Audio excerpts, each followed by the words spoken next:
अमित और विशाल दो घनिष्ठ मित्र थे।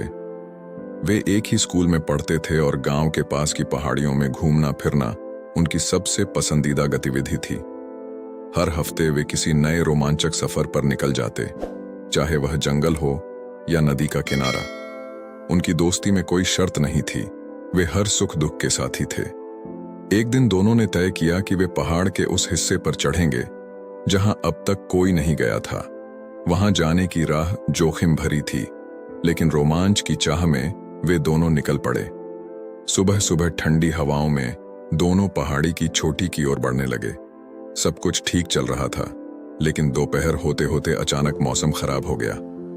घने बादलों के साथ तेज हवाएं चलने लगीं और बारिश शुरू हो गई। विशाल ने कहा, अमित, हमें वापस चलना चाहिए, यह जगह अब सुरक्षित नहीं लग रही।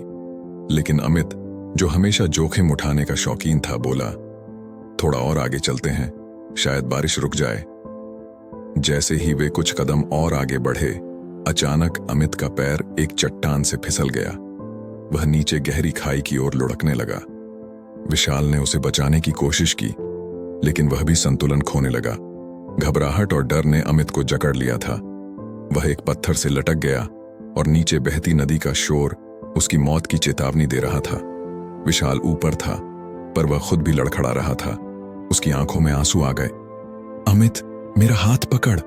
उसने पूरी ताकत से अमित का हाथ पकड़ने की कोशिश की, लेकिन अमित की पकड़ कमजोर हो रही थी।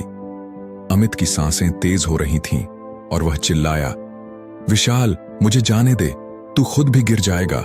लेकिन विशाल ने आंखों में आंसू लिए जोर से चिल्लाया, मैं तुझे छोड़ने वाला नहीं हूं, चाहे कुछ भी हो जाए।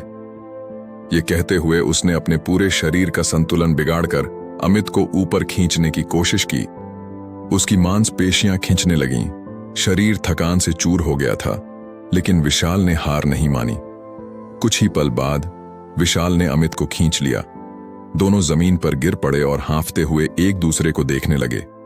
आंसू और बारिश एक साथ उनके चेहरों पर बह रहे थे, लेकिन उस पल में सिर्फ एक एहसास था, जिंदा रहने का और एक दूसरे के लिए जान की बाजी लगाने का।